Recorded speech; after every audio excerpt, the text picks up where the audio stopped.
Nada es para siempre en esta tierra. Esa es una gran verdad que nos ha revelado el estudio de los fósiles. Los dinosaurios no avianos conquistaron los ecosistemas mesozoicos. Algunos de ellos alcanzaron tallas descomunales, las más grandes de las que se tiene conocimiento para el medio terrestre. Y el grupo en su conjunto dominó en tierra firme por más de 100 millones de años, hasta que eventualmente un suceso cataclísmico lo cambió todo. Hoy no vive ningún dinosaurio que no sea ave. Los mamíferos se abrieron paso y ahora tú y yo estamos aquí lamentándonos sobre tragedias biológicas. Pero no porque sea algo que vaya a ocurrirnos a nosotros. Después de todo, esas son cosas del pasado. Están en los libros y nosotros nunca veremos una extinción masiva. ¿O sí?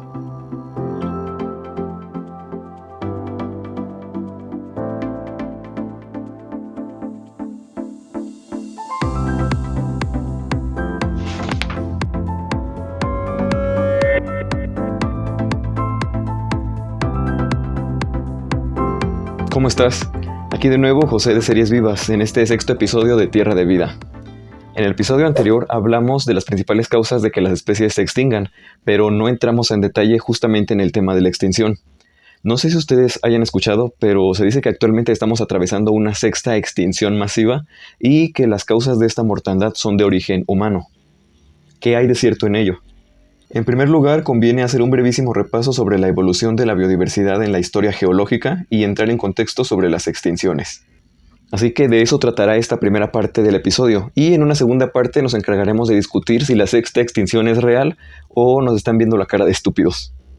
Aunque ya sabemos que la evolución no es una fuerza dirigida que conscientemente busca los mejores resultados, lo que sí podemos reconocer es que la biodiversidad, hablando en términos de especies, y a muy largo plazo ha tendido a incrementarse a través de la historia de la Tierra, y a nuestra especie le tocó vivir en tiempos de abundancia y de muy alta riqueza biológica. Hey José, ¿pero qué no en el episodio anterior dijiste que la biodiversidad está disminuyendo y que tal vez por eso estemos en una sexta extinción? Sí, yo sé que suena contraintuitivo, pero justamente por eso hay que explicarlo bien, porque solamente comprendiendo qué tanto tenemos podremos estimar qué tanto perderemos. Y prepárate porque eso no es lo único paradójico que descubrirás en este episodio. Vamos a llegar a otro dato extraordinario formulándonos una modesta pregunta. En el episodio 4 de esta serie conocimos cifras estimadas de cuántas especies habitan en la Tierra, pero olvidé enfatizar en un aspecto importante. En ese video se discutía cuántas especies habitan actualmente. Entonces la modesta pregunta es, ¿cuántas han habitado históricamente? Es decir, contando periodos geológicos pasados. Como el tema de hoy son las extinciones masivas, nos conviene conocer este dato. De antemano, al igual que ocurre con la estimación de las especies actuales, ten en cuenta que la cifra histórica también se trata de eso, una estimación. Ya vimos en ese episodio que es prácticamente imposible conocer la cifra exacta, sobre todo porque los microbios hacen tambalear mucho las estimaciones, pero dejando de lado un poquito ese asunto, una idea general sí nos podemos hacer.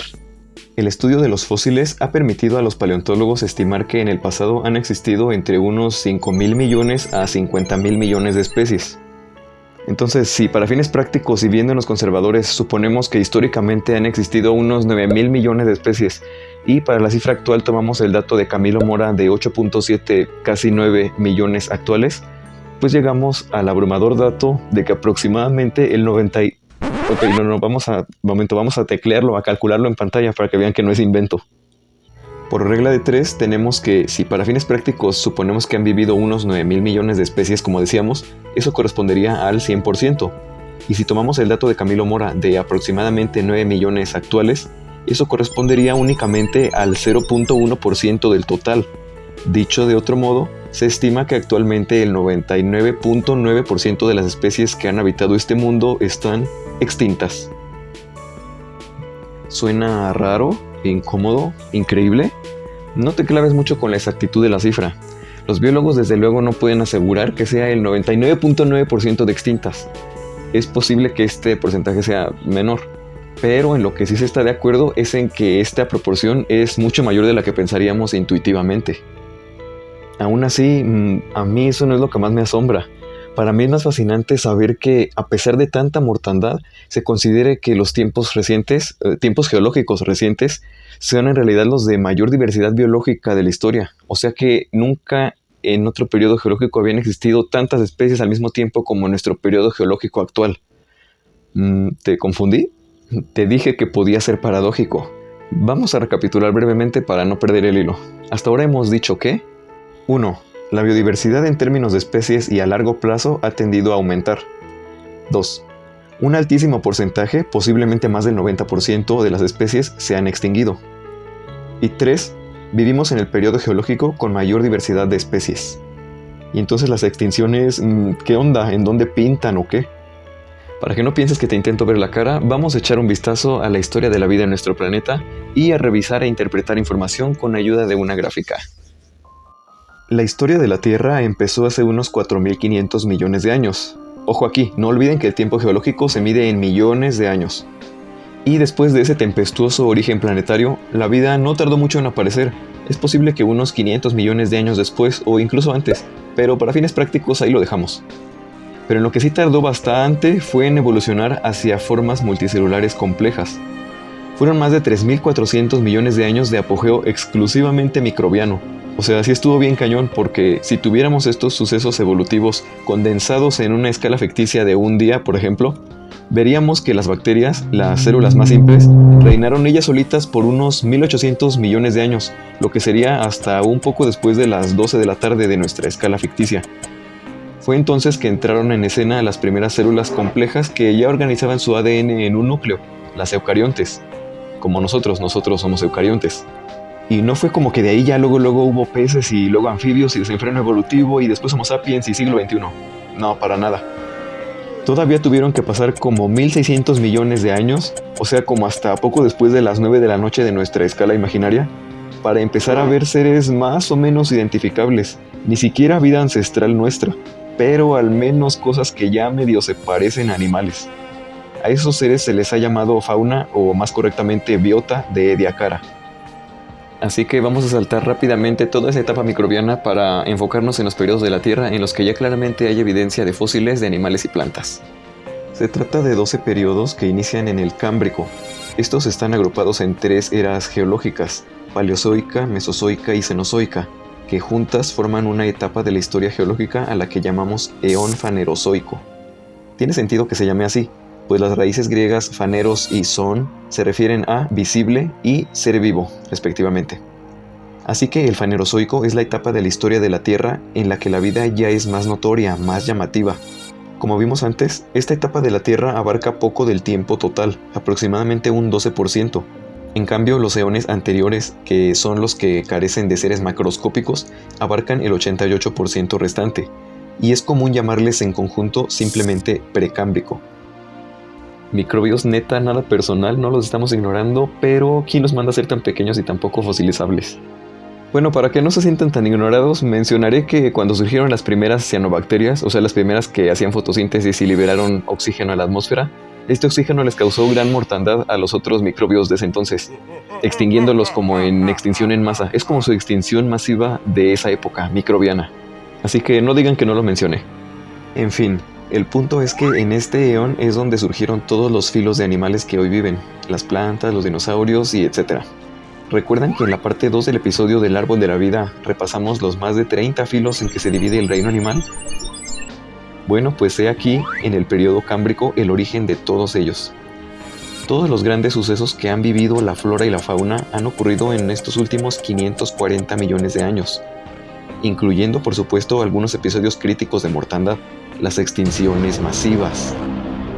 Aunque estos eventos críticos para la vida pudieron haberse intuido desde los trabajos memorables del geólogo John Phillips en 1860, no fue sino hasta los trabajos de David Raup y John Sepkoski en 1982 con los que se empezó a prestar la debida atención al tema.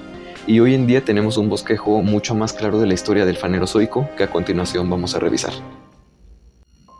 Si trazáramos una línea que a través del tiempo representa la cantidad de géneros de animales marinos que han vivido en la historia de la Tierra, obtendríamos una gráfica así, como la que obtuvieron Rod y Müller. El color verde se refiere a géneros de animales bien estudiados, es decir, información muy confiable, mientras que el color gris además toma en cuenta organismos poco estudiados, o sea, información más especulativa. Pero lo importante es que ubiquemos bien esa línea roja, que indica que ambas gráficas siguen una misma tendencia a través del tiempo. Aquí es donde nos damos cuenta de que conforme pasa el tiempo, hay ciertas caídas, o sea, episodios de extinción, y que en 5 casos particulares son caídas muy abruptas. Estas son precisamente las que conocemos como las famosas 5 extinciones masivas, las que ocurrieron a finales de los periodos Ordovícico, Devónico, Pérmico, Triásico y Cretácico. Pequeño paréntesis, algunos estudios sugieren que estos momentos que señalo en la pantalla también tuvieron pérdidas significativas y podrían considerarse extinciones masivas, en cuyo caso el número de extinciones masivas en el pasado aumentaría a 6 o 7. Pero aclaro que no hay consenso en esto, solo pensé que era información interesante para que sepan. Sin embargo, a pesar de toda esta hecatombe biológica, hay un hecho sumamente interesante. La tendencia en el largo plazo, ¿cuál es? Pues que la cantidad de géneros ha tendido a recuperarse. Y si ponemos atención en lo que ha ocurrido a partir del periodo Jurásico, nos daremos cuenta de que la biodiversidad no solo se ha recuperado, sino que de hecho ha tendido a aumentar, hasta llegar a su punto más alto, ¿cuándo? En los tiempos más recientes. Por eso al inicio les dije que nos tocó vivir en tiempos de abundancia. Es importante notar cómo el proceso de surgimiento de nuevas especies, o sea la especiación, se relaciona con la extinción, particularmente las extinciones masivas, pues estas prácticamente barren el panorama y abren una oportunidad al surgimiento de nuevos ecosistemas y a la diversificación de grupos de especies que aprovechan esta oportunidad. El ejemplo más simple es la gran variedad de formas en que evolucionaron los mamíferos y todos los ambientes que ocuparon cuando se extinguieron los dinosaurios no avianos. A un fenómeno como este le llamamos radiación adaptativa. Ahora, como todo en biología, esta información no es definitiva. Estos días estuve leyendo un artículo súper interesante de Carl Simpson y Wolfgang Kiesling, donde a través de la revisión de varios estudios, van haciendo una reinterpretación de cómo los seres vivos pudieron haberse diversificado a través del tiempo.